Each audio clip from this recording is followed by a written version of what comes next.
Bueno, iniciamos el segundo panel de la mañana, la protección de textos e imágenes en América Latina, que integran Márgara Haberbach, Fabiana Nascimento y Alfredo Srur, y modera Magdalena Iraizós. Magdalena Iraizós es abogada y es directora ejecutiva de CADRA, el Centro de Administración de Derechos Reprográficos de la República Argentina.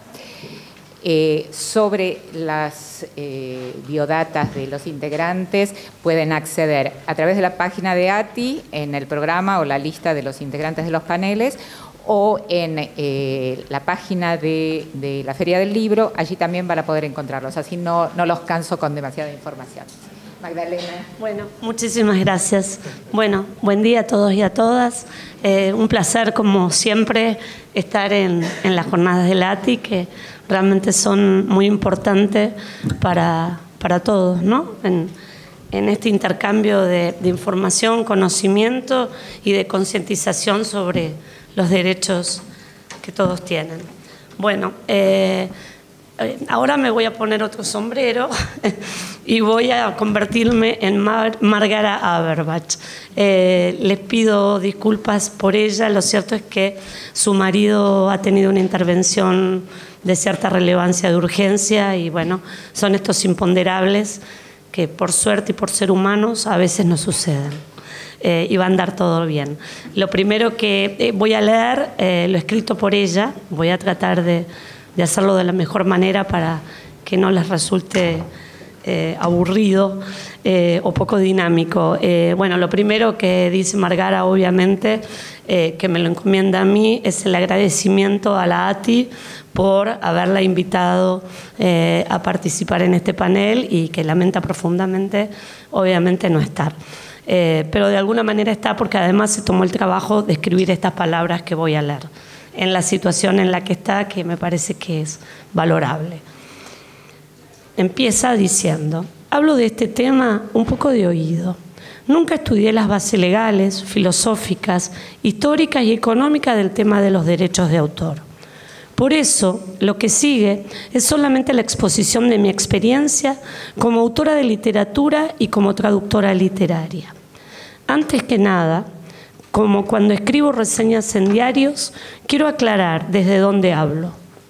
Como crítica literaria, creo que es importante que quienes leen sepan desde dónde escribo.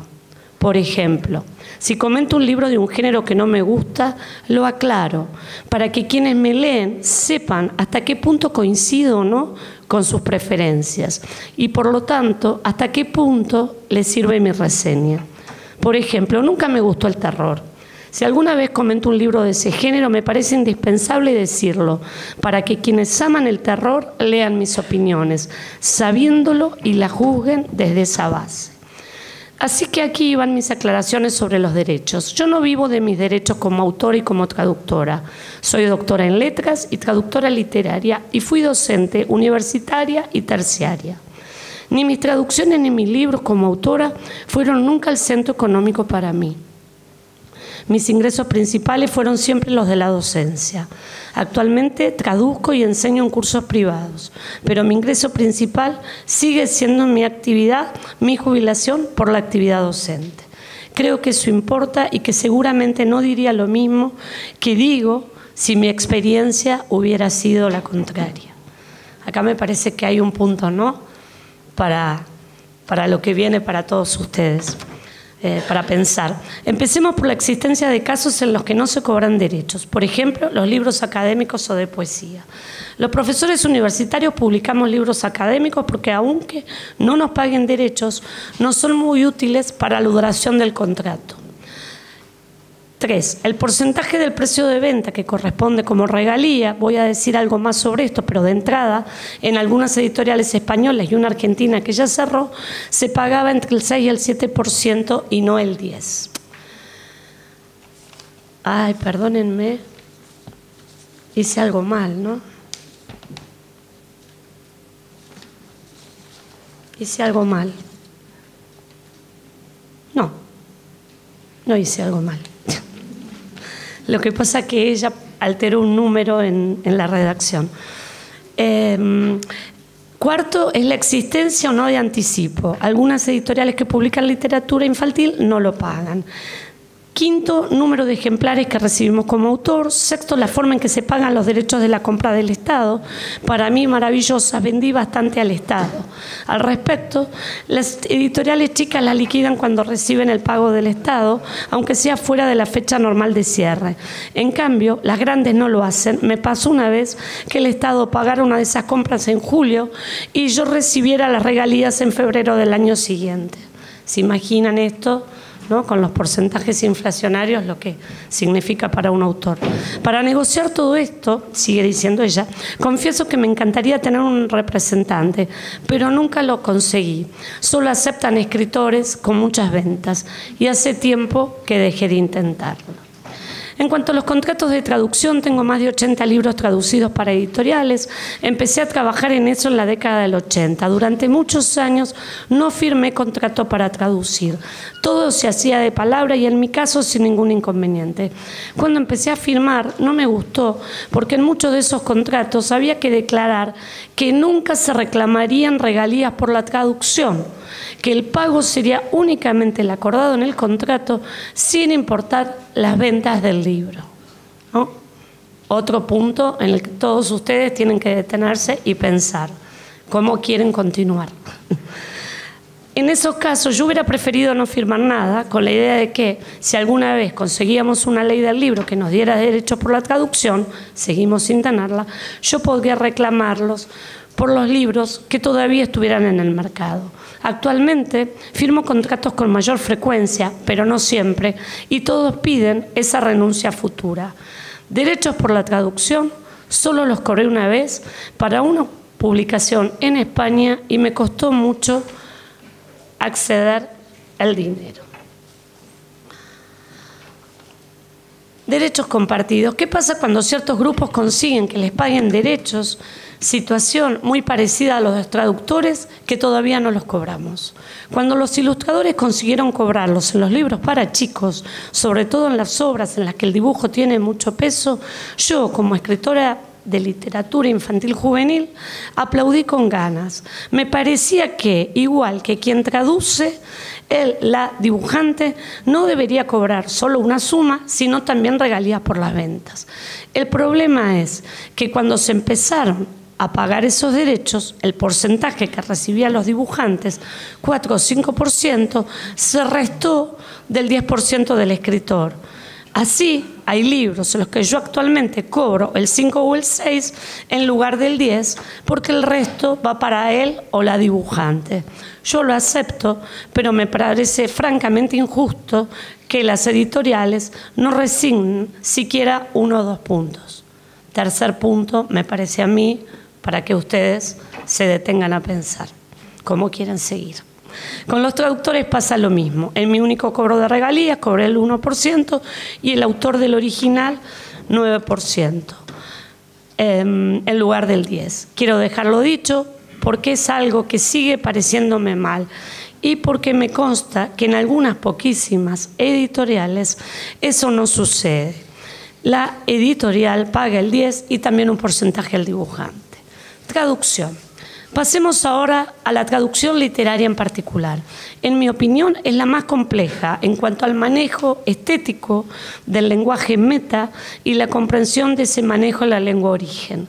Exige, sin duda, una fidelidad especial, no solo al contenido, sino muy especialmente también al estilo. Sé que es una palabra antigua, pero para mí sigue siendo la más directa y clara. A pesar de esa complejidad, en Argentina es la traducción que menos se paga. De derechos para quienes traducimos para editoriales, por ahora muy poco. Pero yo sí veo un avance al respecto en los esfuerzos por lograr que el nombre del traductor o traductora aparezca en la tapa. Gracias a ti. Es un avance simbólico, pero es muy importante. Publiqué 5 libros académicos en una editorial universitaria de España, nunca cobré derechos, no me arrepiento. Además de difundir mis ideas, me sirvieron mucho para la carrera académica. En algunos casos también entregué derechos de cuento a publicaciones del Estado, como las del Ministerio de Ciencias o el Plan Nacional de Lectura, y lo hice porque creo en la función social de esas publicaciones. Pero aclaro que yo puedo darme ese lujo. Tengo mi jubilación, antes mi sueldo, como respaldo. Con esa aclaración en mente, quiero empezar con una anécdota. Cuando me ofrecieron ser socia de Cadra, fue hace unos cuantos años, yo todavía era docente, me negué. No tenía ni idea sobre la forma en que funciona Cadra.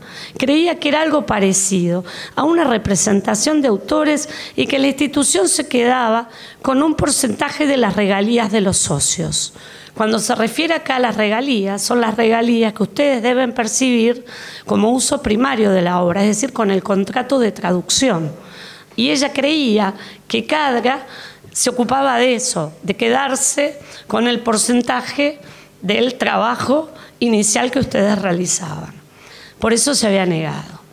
Yo no quería eso, porque aunque tengo muchas publicaciones, no cobro demasiado por derechos y no estaba dispuesto a resignar un porcentaje de esas sumas.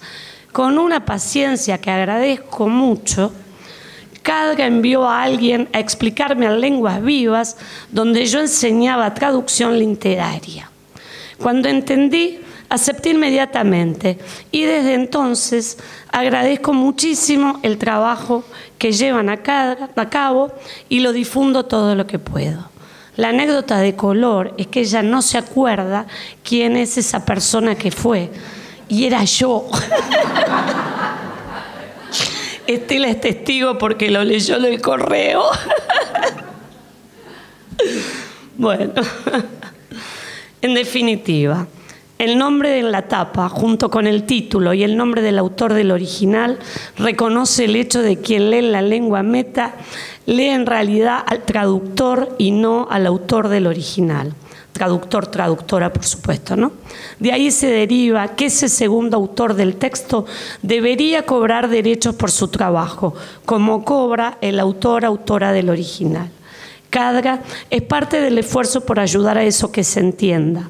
Por eso, dentro de la bibliografía de cada socio, la lista de sus publicaciones acepta no solo los libros que haya publicado como autor o como autora, sino también los que tradujo.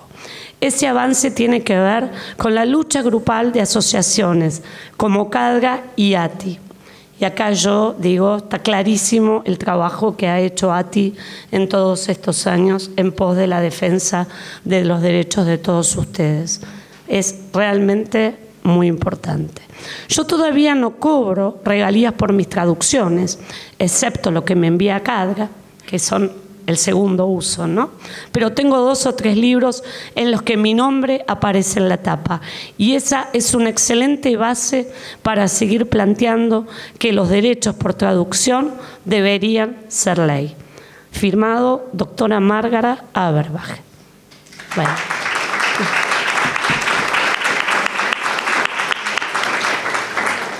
Bueno.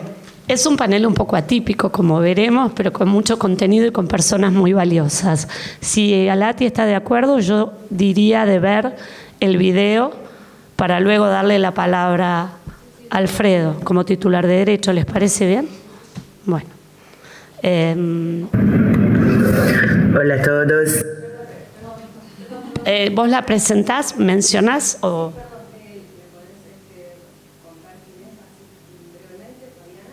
Claro, bueno, sí, lo que pasa es que no tengo la bio acá, por eso lo pregunté. Ah, acá lo tengo, sí, por supuesto que sí. Y además es una querida amiga.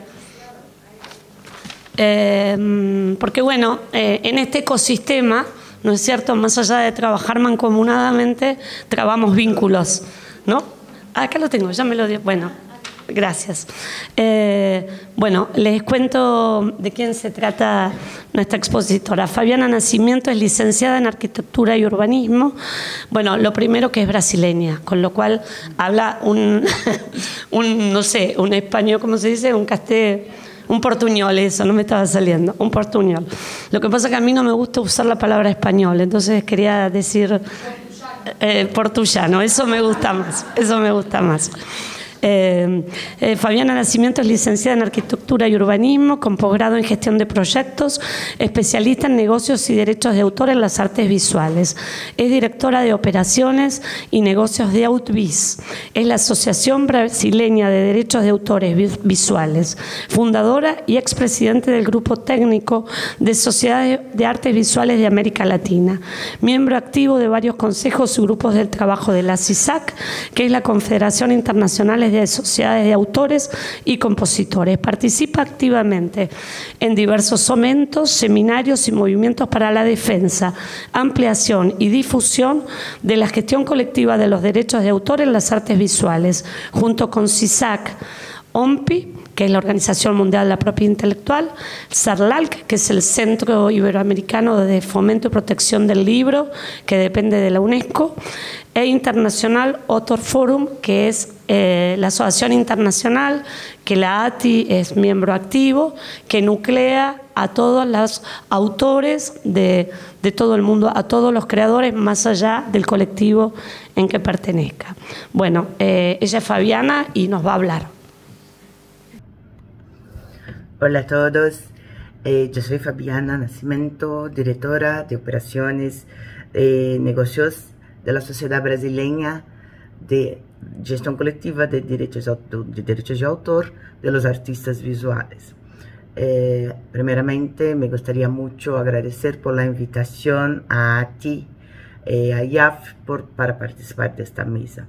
Y, en segundo, pido disculpas a todos por no poder estar presencialmente en Argentina, pero afortunadamente se coincidió con la Asamblea General del Comité Latinoamericano de CISAC y en Santiago.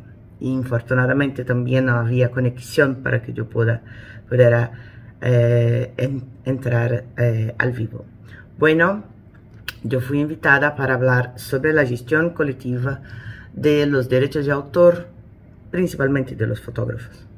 La gestión colectiva es una experiencia muy positiva, no solamente en Latinoamérica, pero también en todo el mundo, para gestionar y para cuidar de los derechos de los artistas visuales.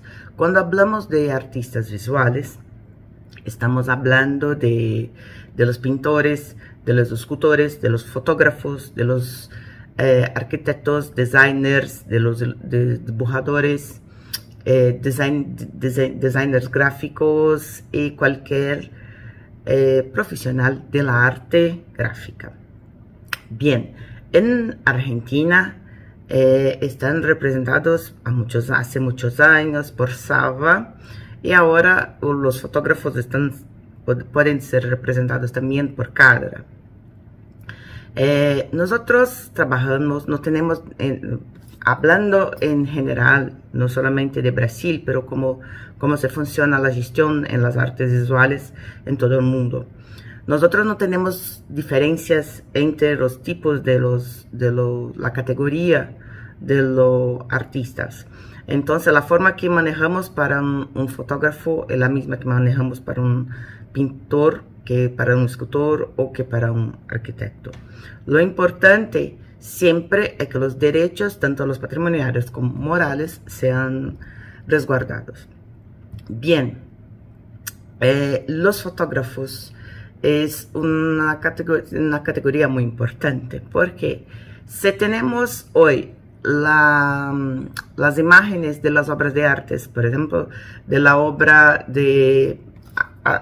indo a mucho pasado, si tenemos hoy la obra de David de Michelangelo circulando por los libros, por la internet, si tenemos la Mona Lisa, si tenemos la posibilidad de ver la Mona Lisa, David, Guernica, en cualquier canto del mundo, sea en libro impreso o sea en ambiente digital, ambiente virtual. Esto es posible porque una persona, un fotógrafo, un artista, sacó una imagen, sacó una foto y esto se fue reproducido. Este derecho es un derecho que tiene que ser resguardado. Esto estoy hablando de la fotografía de arte.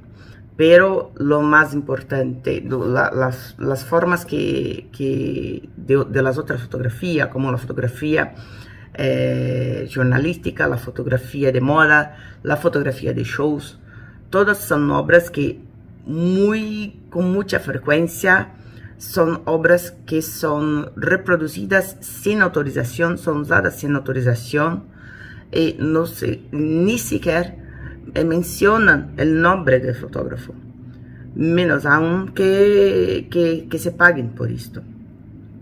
En Brasil estamos teniendo mucho suceso con la representación de los artistas visuales, incluso de los fotógrafos. Y ahora estamos teniendo muchos fotógrafos importantes, fotógrafos de moda y fotógrafos de show, porque ahora están con mucha conciencia que no es porque su obra está siendo utilizada en una revista, en una publicación muy importante, o en un documentario, o en una emisora de TV, un programa de TV, que esto es benéfico solamente el fato de estar siendo publicizado y que está siendo divulgado es bueno para su nombre. No, es bueno, sí, ciertamente es bueno para su nombre, es bueno para su carrera, pero también tiene que tener, además de su nombre, cuando nosotros hablamos el derecho moral, que tiene obligatoriamente que estar publicizado, tiene también que tener el derecho de recibir por esto, un monto por esto. Y esto está funcionando, las personas, los usuarios, como nosotros llamamos, los usuarios comprenden eso y no dejan de utilizar. Una cosa que es muy común para los fotógrafos es la venta de catálogo. La venta de catálogo para alguna institución o universidad o algo así. Pero cuando se está vendiendo el catálogo, tiene que colocar en sus contratos las condiciones, porque los derechos de autor continúan para los fotógrafos. Esta concientización es muy importante.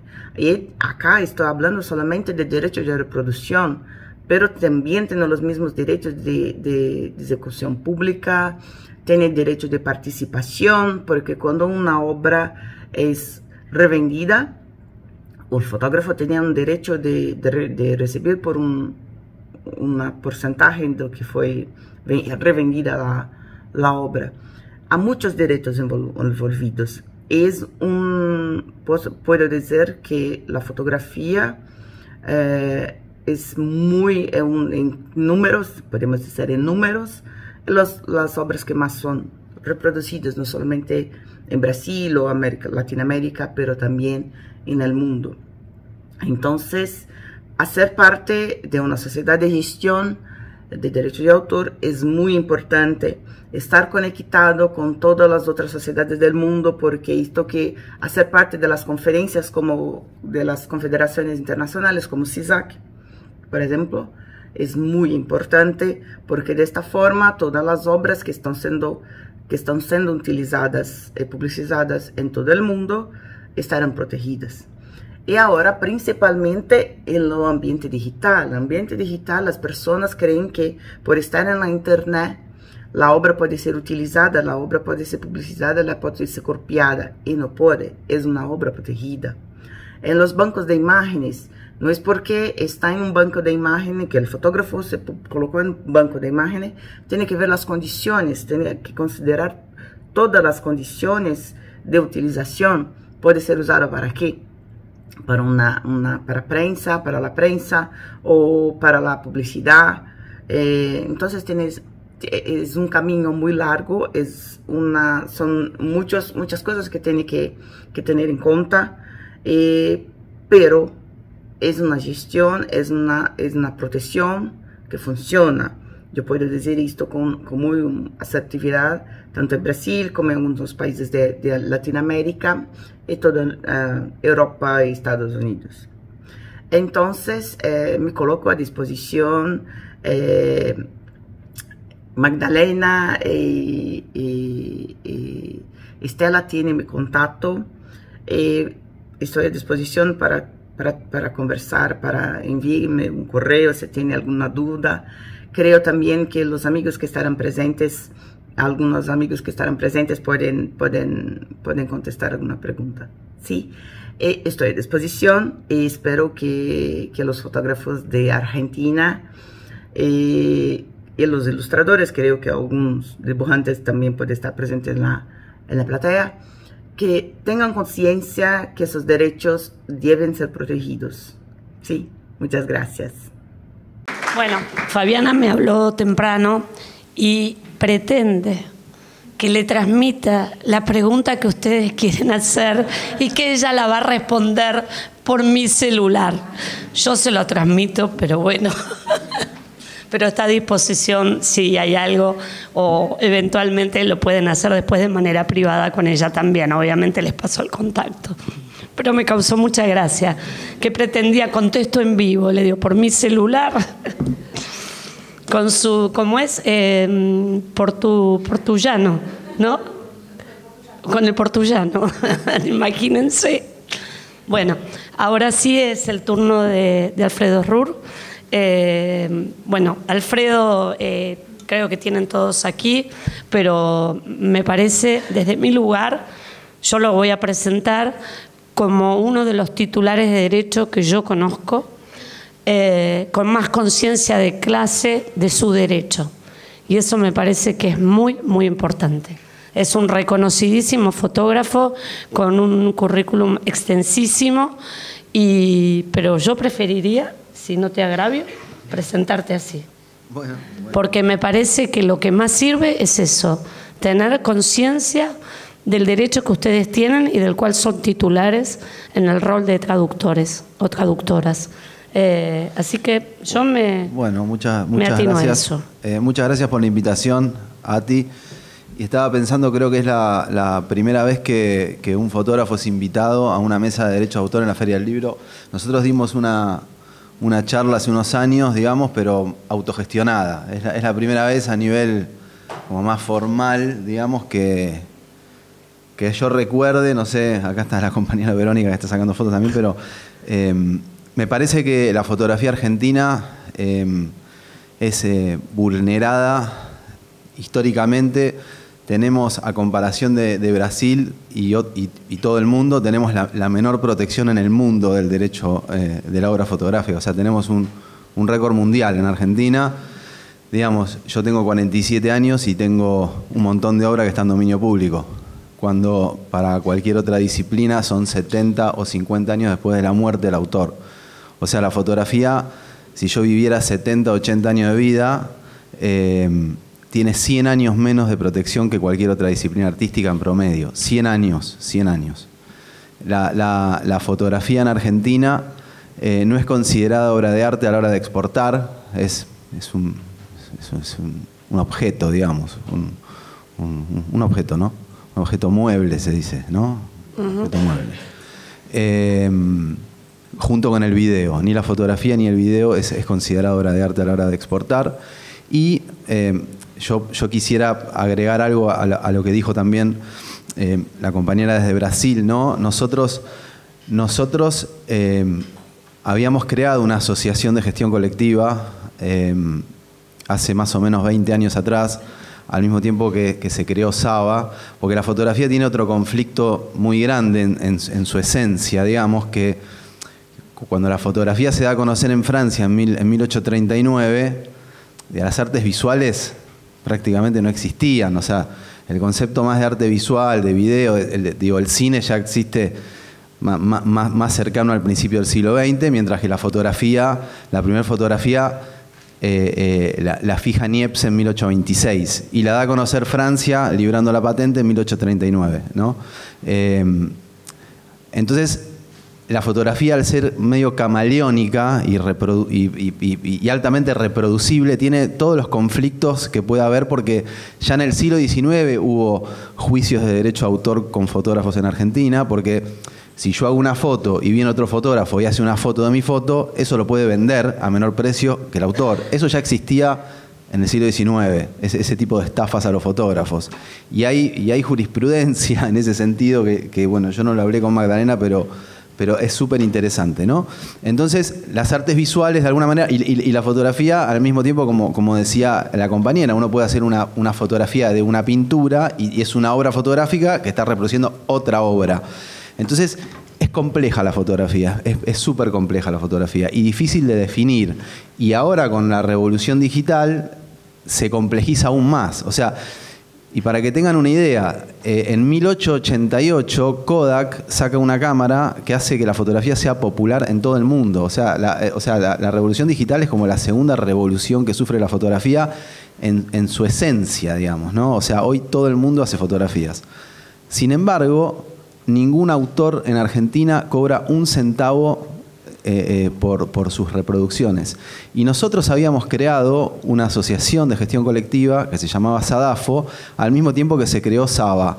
SABA era el equivalente a lo que dijo, que como que incluía las artes visuales. Y nosotros lo que dijimos es, nosotros queremos una asociación para la fotografía, digamos, que sea la técnica fotográfica, como para evitar la complejización de los conceptos. ¿Qué son las artes visuales? No, bueno, la técnica fotográfica. Cualquier obra que está hecha desde una cámara fotográfica la protege SADAFO, que éramos nosotros, que éramos los fotógrafos, los referentes de la fotografía argentina, organizados con un estatuto que se aprobó en IGJ, que nunca llegamos a poder florecer. De hecho, nunca llegamos a poder florecer. De alguna manera, por distintas cuestiones, dejamos de funcionar. Nunca tuvimos tampoco una ley que nos ampare. O sea, que ahora sí surgió una ley a través de un decreto presidencial de fines del 2023, a donde los referentes de la fotografía argentina elegimos CADRA como nuestra asociación que nos representa y que cuida nuestros derechos. Eso digo, por un lado. La fotografía argentina existe... Sí. Tampoco está en la 25, tampoco está en la de derechos autorales nuestros, ¿no? Que eso, y eso no está tampoco la fotografía. En la... Sí, está. ¿Sí está? No, pregunto. En la... Sí, está. A ver, sí, está. Lo que pasa que, a ver... Y ahí está el menor plazo de protección, lo que él refirió. Al mismo tiempo, la Argentina adhiere a los tratados internacionales de la OMPI, a donde la fotografía se iguala por encima de la ley local con el cine, al menos con el cine que tiene 50 años después de muerto uno de los últimos realizadores, ¿no? Sin embargo, eso no se ve reflejado en la ley local. Entonces tenemos un súper conflicto, porque si yo, con 47 años, que sigo viviendo de mi trabajo, de repente alguien utiliza mi fotografía y se me complica poder hacer un reclamo, porque, digo, para la ley argentina está en dominio público, pero los tratados internacionales dicen que no. Entonces, de repente eso queda librado a un juez que puede sentar una jurisprudencia que puede, perjudicar a todos los fotógrafos del país. Entonces es realmente un gran problema. Por otro lado, yo no me acuerdo lo que bueno, existe desde la primera fotografía en Argentina. Se tiene un registro que es de 1843. En Francia se da a conocer en 1839, pero los barcos que salían de Francia con técnicos y con cámaras para enseñar en todo el mundo, a donde se empezaron a abrir estudios fotográficos en todo el mundo, porque ya era como una industria, digamos, ya en ese momento. Bueno, en Argentina no pueden entrar porque Rosas no permite que los barcos entren en el puerto argentino. Por lo tanto, en Argentina se demora la entrada de la fotografía, y ahí está la anécdota de que los argentinos que por ahí en ese momento les interesaba la fotografía en el 1839 tenían que ir a Montevideo a hacer esas prácticas, ¿verdad? Pero después de 180 años de la práctica profesional en Argentina de la fotografía, hay una ley que reconoce los derechos de gestión colectiva de la fotografía. Pasaron casi 2 siglos, o sea, es una cosa realmente de ciencia ficción, digamos.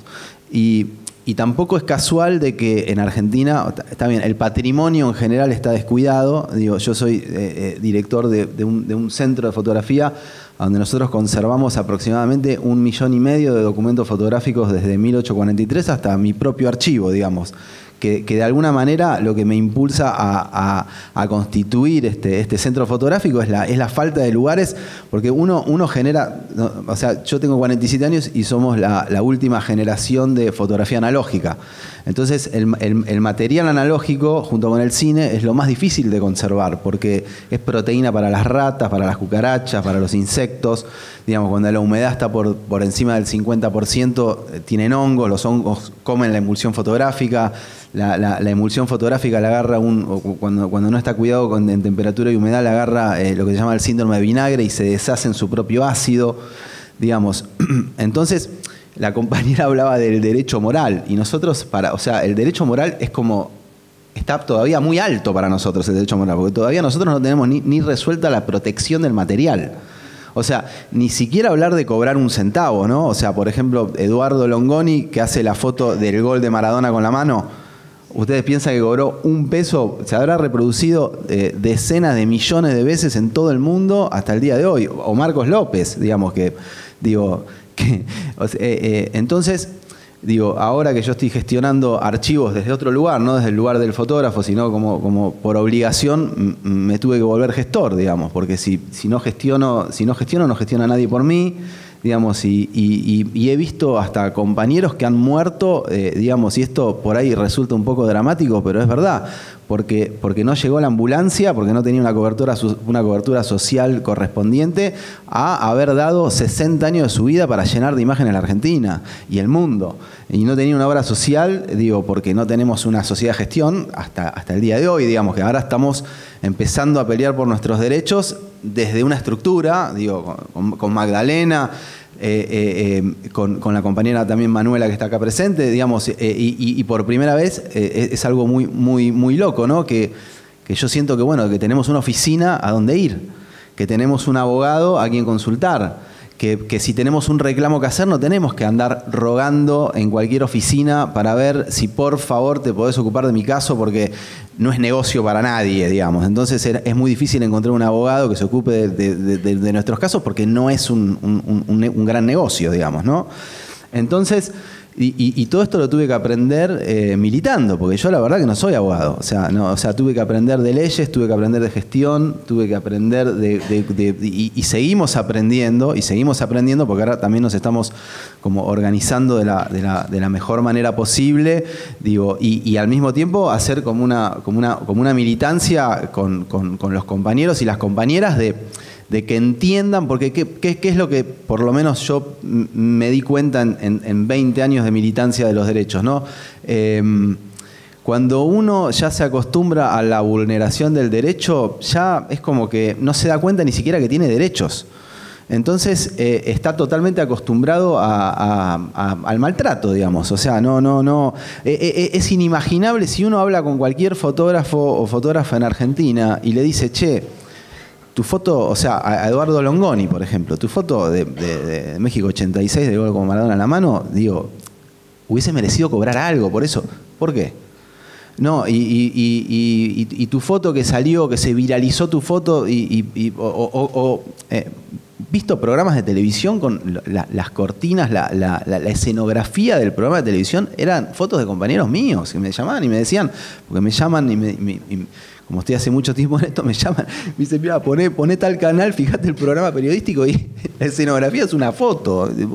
No solo que no aparece el nombre, sino que ni siquiera le preguntan y no cobra un centavo por eso. Y mientras tanto, una crisis laboral fenomenal, una crisis periodística fenomenal, una crisis social fenomenal. Entonces se vuelve una disciplina poco sustentable, se vuelve un mercado más chico, digamos, con un nivel de autores. Yo sinceramente tuve la suerte de por ahí de viajar y conocer otros países, otros lugares. Sí, y ya termino, pero es un panorama así medio a flor de piel, ¿no? Pero a donde acá hay grandes valores, enormes valores, y el mercado es muy chico. ¿Y por qué es muy chico el mercado? No es muy chico el mercado porque no hay plata, digamos. No, es muy chico el mercado porque no hay derechos, digamos. Porque no hay derechos y porque la fotografía es algo prácticamente clandestino. no está en la formalidad. Y cuando no está en la formalidad, y después ahí hay muchas discusiones porque hay también como una corriente, para mí, pseudo-progresista, digamos, que habla de la liberación o sea, no hay nada gratis en el mundo capitalista, digamos, y quien no lo entiende así, digamos, si quiere, digo, y encima muchas personas que trabajan con las obras fotográficas y que está buenísimo porque son todos aliados, digamos, ¿no? O sea, digo, yo creo en la interacción de voluntades y que un archivista pone en valor el archivo fotográfico, un digitalizador también, un bibliotecario también, un conservador, pero tienen que respetar los derechos de quienes hacemos esa primera obra que después enriquece todo un circuito. Si los creadores de esa primera obra, que hace un circuito virtuoso, están vulnerados en todos sus derechos, estamos condenados al fracaso, digamos, ¿no? Entonces, bueno, yo festejo el decreto del 2023, vamos a seguir luchando más que nunca. Yo por lo menos estoy en mis últimos años porque ya creo que... Qué exagerado, qué dramático. Sí, qué dramático. No, porque no quiero, sinceramente, di más de 20 años de mi vida en esto. He tenido muchas peleas por esto, no quiero... Y ya me parece que estamos en otro lugar. La fotografía argentina hoy está en otro lugar. Tenemos un reconocimiento por decreto por primera vez en 180 años y tenemos una estructura que estamos así haciendo todo lo posible para que nada, y ahí nos vemos. Ya me dedico a ser fotógrafo, digamos, ¿no? O sea, claro, nada. Porque no lo has hecho todos estos años. Sí, pero no quiero, pero bueno, muchas gracias ahí, pero bueno, ahí más o menos está Bueno, quedan poquititos minutos. No sé si alguien quiere hacer una consulta a Fabiana, a Alfredo, o algo en relación a lo de Margara o algo. Sí, muchas gracias. Gracias a ustedes. Quería agregar que esto de la fotografía, digamos, hemos querido incluirlo porque nos pareció súper interesante que estén ahora también protegidos por CADRA, pero además, o sea, involucra, o sea, está en el mundo del libro y uno no lo tiene en cuenta, digamos, ¿no? O sea, en general yo creo que poner fotografías en un libro creo que es a pocas de las veces que se pide, ¿no? El crédito, quién hizo la fotografía y por qué. En general se respeta, no siempre. Pero es cierto que la fotografía es como que uno no toma conciencia, eso se liberó y se usan las fotos para lo que sea, no se pregunta quién las tomó. Por más que uno saque de internet, dice, puede estar protegido por... Bueno. Muy pocos se fijan en ese detalle. O sea, nosotros para hacer cualquier publicación desde la ATI estamos siempre atentos a decir esta imagen de quién es y si podemos sacarla o no. O sea, es importantísimo, es básico para nosotros como institución, pero creo que mucha gente, muchas instituciones no lo tienen en cuenta. Totalmente. Y además, sin protección, digamos, no hay creación. ¿No? Hay que tener claro eso. Digamos, si no hay una debida protección, la creación finalmente fenece. No hay manera. No, y quiero agregar una cosa que además, sin poner el crédito, que no es por el... A ver, uno como artista por ahí tiene un narcisismo, digamos, que hay que controlar siempre, digamos, ¿no? Eso es una realidad. Pero por otro lado, siendo como más quirúrgico y fuera de lo emocional, si uno no pone quién hizo esa foto, estás perjudicando al usuario, porque el usuario no tiene las herramientas para saber cómo fue la producción de esa imagen, que también hace un contexto para entenderla. Entonces la fotografía se usa como mera figurita para ilustrar textos ajenos y dejas afuera al usuario de un montón de información que es súper nutritiva para entender la historia, digamos. Y entendiendo la historia, entendemos por qué estamos como estamos hoy. Entonces, digamos, o sea, es como una cadena que hay que empezar a... Pero hay que salir de la informalidad para mí, ¿no? O sea, como hay que salir de la informalidad. Y después, enemigos internos también, ¿no? Gente que, deberían ser nuestros aliados, que se ponen en contra de nuestros derechos de una manera inexplicable. Sí, o sea, es importante, como sucede con el nombre del traductor en la tapa, totalmente, digamos. Es que es igual. Yo quería comentar eso, justamente es lo mismo. O sea, pero no es solo esto de decir, bueno, el acceso a la información tiene que ser libre y gratuito, pero o sea, el creador tiene que tener tiempo y medios para seguir creando. Y en este trayectito que desde el dictado del decreto 736 del 2023, que de hecho los protege a todos ustedes también, ¿no es cierto?, como autores de obra escrita en sus derechos de traducción. Damos la pelea también con las agencias, ¿no?, de prensa. Digamos, se nutren por las fotos de los reporteros gráficos o de las reporteras, y cuando digamos, nosotros desde Cadga ilustramos, y bueno, hay que poner obviamente el crédito de quién es el autor, como todo, como el de la traducción en la tapa y todas las luchas que damos por los derechos de los creadores, las mismas agencias de prensa, pero me refiero, por ejemplo, Telam, ¿no?, a todas, dicen, no, la foto es nuestra. No, una cosa es que vos nos des la foto y otra cosa es que pongamos el nombre en la tapa del traductor. Digamos, es como que el editor, es la pelea con el editor. Bueno, lo mismo pasa con los fotógrafos. Y me parece muy importante también porque en esto de lo que él dice, de comprender en los diarios, cuando leemos las imágenes, claro, muchas veces esas imágenes, lo de la marcha de ayer, ¿no?, las fotos, claro, lo que vivió ese reportero o esa reportera para poder tomar esa foto, en el lugar donde estuvo, donde quedó colgado, ¿no? No ayer porque no hubo ningún inconveniente, por suerte, fue una marcha maravillosa y pacífica, pero muchas veces también ponen en juego su seguridad física, ¿no es cierto? ¿Cuántas veces hemos visto? Entonces es realmente muy importante, no solo por el trabajo creativo de los fotógrafos que realiza, que describe muy bien Alfredo, sino también porque uno tiene la verdadera dimensión de información de lo que ese fotógrafo tomó, ¿no? Sí, o por ahí el fotógrafo se vino haciendo dedo desde Santiago del Estero para ir a la marcha de ayer. Y digo, si no tenemos el nombre, no sabemos, digo, es como nada. Hay un montón de información, o por ahí, digo, no, tiene mucho que ver el contexto para poder entender una imagen. Y además la imagen va cambiando con el tiempo, digamos, va cambiando con el tiempo.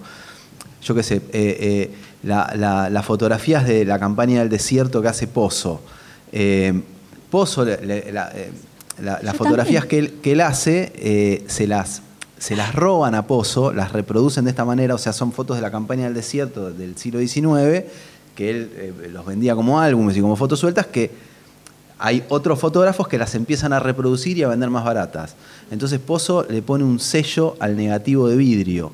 Entonces después de un tiempo las fotos de Pozo salen con un sello. Bueno, digamos, esas son todas cosas de la historia que no se tienen en cuenta y que por ahí las fotos de Pozo ilustran sin crédito un libro que habla de la campaña del desierto.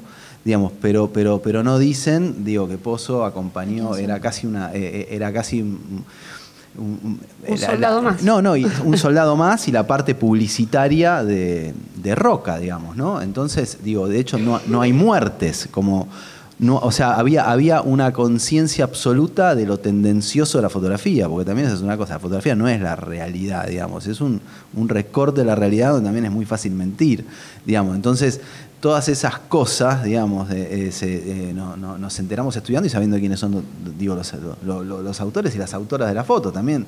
Digo, las fotógrafas mujeres, cómo fue su rol dentro de la historia de la fotografía, digamos.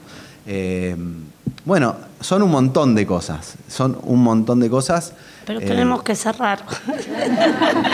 Sí, tengo dos preguntas, una mía chiquitita y medio tonta y una de la presidenta.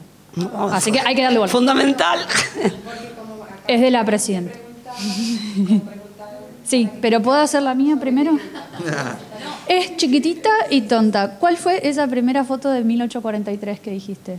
No, son retratos de las familias patricias, o sea, son daguerrotipos. ¿Y los tienen? Tenemos algunos. ¿Está registrado? Tenemos algunos daguerrotipos de esa época. Hay otros museos que también lo tienen. Los invito y las invito a que vayan a la fundación que preside Alfredo. Buenísimo. Imperdible. Se llama Fundación CIFHA, que es Centro de Investigación Fotográfico Histórico Argentino. Está en La Boca, en la calle Daniel Serri Irala. El Instagram que tenemos es CIFHA_. Y bueno, hacemos muestras, hacemos por lo menos 2 muestras por año, editamos algunos libros también, hacemos investigación, damos de libre acceso las investigaciones que vamos haciendo. Y la segunda pregunta, que no es de la presidenta, sino de varias personas, acá me están diciendo por cucaracha, es si pueden dar más detalles acerca de este decreto de 2023 que vos también dijiste. Sí. O sea, ¿de qué trata? ¿Qué es lo que dice? Sí, bueno, claro, Alfredo lo refirió desde el lugar de la fotografía, pero lo cierto es que fue un logro para ustedes y para todos los autores de obra escrita, porque el decreto 736 del 2023, firmado por el presidente Fernández, constituyó a CADGA como sociedad de gestión colectiva. CADGA funcionaba como sociedad de gestión colectiva hace 20 años, pero no tenía el mandato legal que necesitaba para poder gestionar correctamente los derechos. Es decir, que a partir de ese decreto, todos ustedes y todas ustedes están debidamente protegidas. Tienen una herramienta por la cual Alfredo, entre otros, viene luchando hace tantísimo tiempo y finalmente lo lograron. Porque no solamente los fotógrafos, sino los escritores, todos los autores. Digamos, el decreto fue un logro maravilloso y aquí quiero agradecer también el apoyo que tuvimos con la ATI, porque la ATI tuvo un rol muy importante en esto y nos ayudó muchísimo como parte de que son miembros de CADGA y todos nuestros convenios de colaboración, pero han hecho gestiones muy importantes para también arribar a la firma de esta norma. Así que sepan que tenemos mucho por hacer, porque voy a citar a la doctora Delia Lipsic, que es como el tótem de la propiedad intelectual de derecho de autor en la Argentina. El derecho de autor es una lucha que se tiene que dar todos los días, por más normas que tengamos y por más amparo que tengamos legislativamente hablando. Entonces, tienen una herramienta para hacerlo y los invito a que sean parte de esto, pero sepan que disponen de una herramienta a partir de este decreto que protege sus derechos de autor como traductores, más allá de que CADGA siempre obviamente se comprometió y ¿no? Digamos, adherir en las campañas que hacen, en los censos y todo lo que podamos brindar y ayudar, pero realmente hay un antes y un después de la norma que es difícil de ver porque, claro, está firmado en diciembre y convengamos que es tan distópico todo lo que estamos viviendo que, bueno, yo particularmente ruego todos los días para que no lo deroguen, ¿no? Porque también nos puede pasar, ¿no? Es algo... Claro, hay que cuidarlo mucho, pero sépanlo y sepan que CADGA está a disposición de ustedes. Lo estuvo antes, pero ahora tienen una norma que los empoderó totalmente.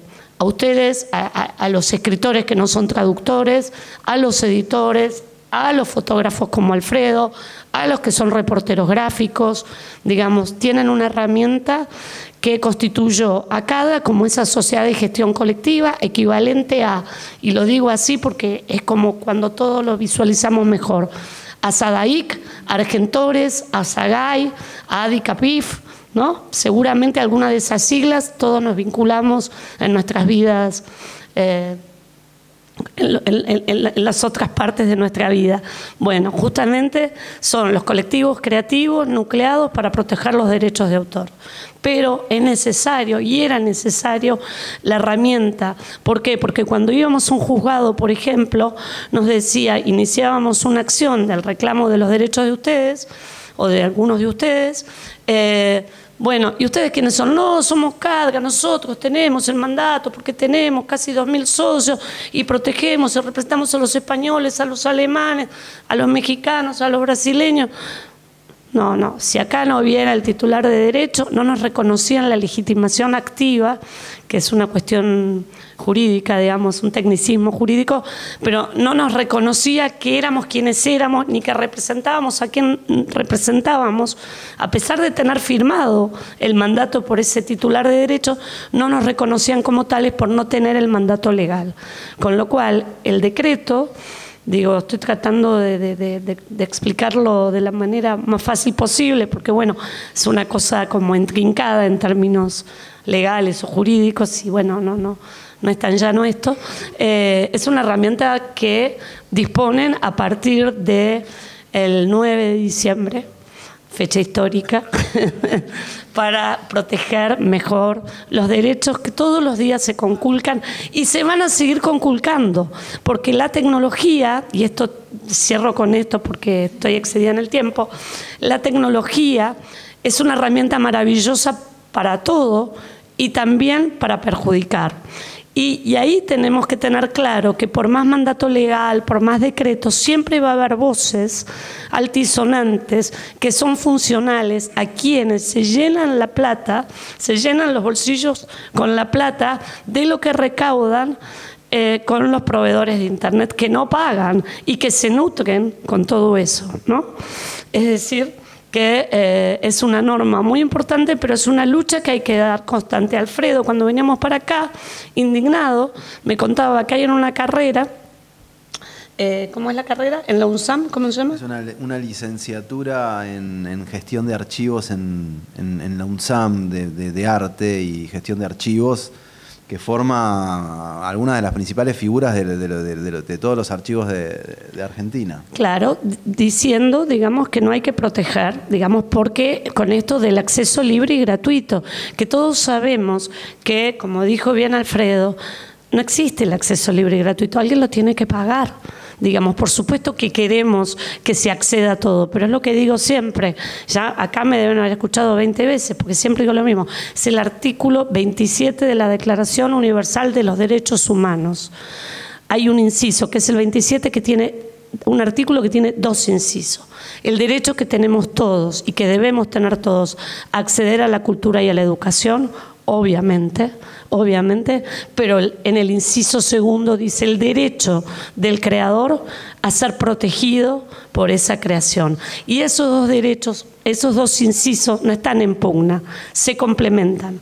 Pero alguien tiene que pagar, es decir, todos queremos que los contenidos circulen, todas las traducciones tienen que ser leídas, cuanto más leídos son, mejor, más importante, los egos cubiertos, como dice él también, de la fotografía, pero obviamente tiene que haber una remuneración, una compensación económica, porque el derecho humano del creador también es el del trabajador, porque son trabajadores de la cultura que deben ser compensados económicamente por sus creaciones. No, y hay algo también desde la lógica que yo tampoco comprendo, que es cómo una carrera universitaria que se trata del arte y de la obra artística está en contra de los derechos de los hacedores de esa obra. Digo, que es una cosa que no tiene sentido.